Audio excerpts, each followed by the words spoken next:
From Spain to Italy, where a unique exhibition of sculpture has just opened in Florence. The city of Florence, flower of the Renaissance and home of Michelangelo, has decided to honor the English sculptor Henry Moore by staging its first ever exhibition of the work of a living artist. At an open-air site on a hill overlooking the city, the Florentine authorities have assembled 30 of Moore's largest sculptures. Among them are several reclining figures, a form which has inspired so much of Moore's prolific output over the last 50 years.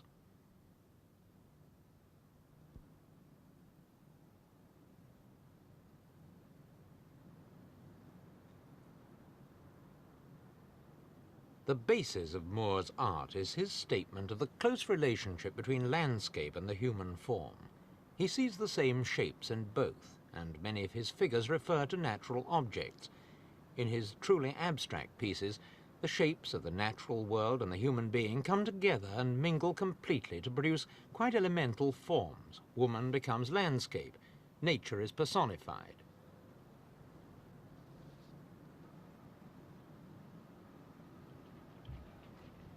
Moore, who will be 74 next month, has had a big say about exactly how and where the various pieces should be placed on the site, which he considers ideal for his sculptures.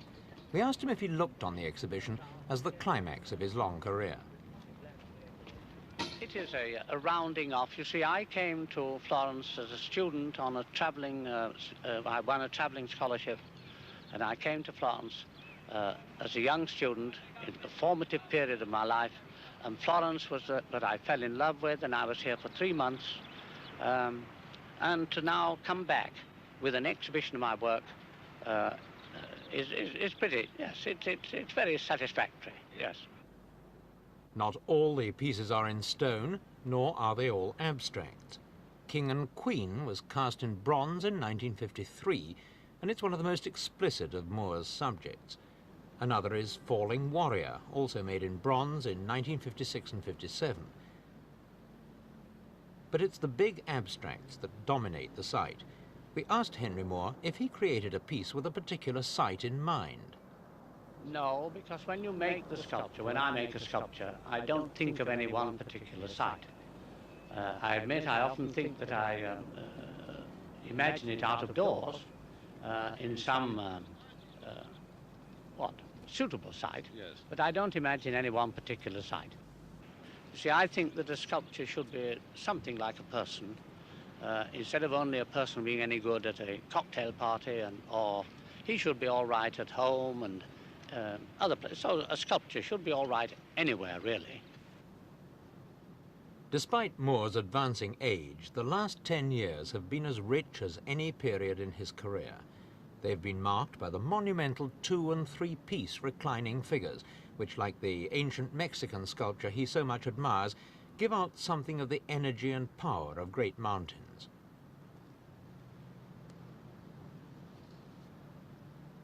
As he's got older, his sculptures have got bigger, and his most recent works are on a truly environmental scale. But despite their size, they're still shaped with the same assurance that characterized his smaller pieces, and they still acknowledge the pebbles, bones and pieces of wood that Moore is constantly picking up from garden or seashore. This figure, completed 3 years ago, is called Vertebrae.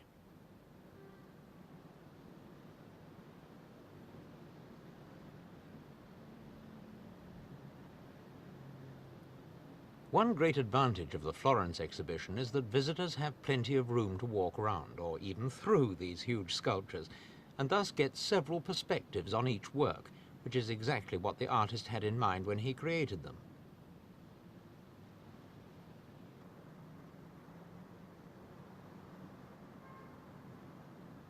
For several years now, Henry Moore has spent part of every year in Italy, chipping away at the same Tuscan marble that was worked by Michelangelo 400 years ago. Did he think there was any similarity between his work and that of the great Renaissance sculptor? Well, no. No, well, in this way, what I hope is not different, because he's my great, he's super he's a super sculptor. He's unbelievable. He's often on my, his name is on the tip of my tongue all the time. So, but what he has got, and what I hope some of my sculpture may have, he has a marvellous sense of scale, of monumentality, of a big grandeur. And I hope that some of my sculpture has that. Probably here it that can be shown because the site calls for large sculpture. Seems to me, I don't know if it's a true assessment of it, but yours are really getting bigger all the time. Is there any limit to the size of sculpture you're going to turn out? No, I mean the size of something depends on what the object of you making it. You see, if you want a sculpture in which people can walk through it and feel that they are part of the, like being in architecture, you must make it big. It's no good having a small one and saying to somebody, imagine that you could walk through there. I mean, they can't imagine, but if they can do it, this is a... you want to create more space, in other words? No, I mean, one wants to make the point about the work, about the sculpture that you're... for instance, there's one, not here, but up on the ramp up there, which ordinarily, the fuller size is placed in water. And I want people to even think that they could swim through parts of the... like rocks at sea. But you mentioning this thing of size, if I'd have been asked to have this exhibition 10 years ago, I wouldn't have been able to make the most of this site because I would only have done works smaller scale. And this site calls for, absolutely demands things of a big scale. Otherwise, the architecture would completely belittle the sculpture. There are those in Florence who rank Henry Moore's genius with Michelangelo's, and that's why the city has given the greatest English sculptor a suitable setting for his work.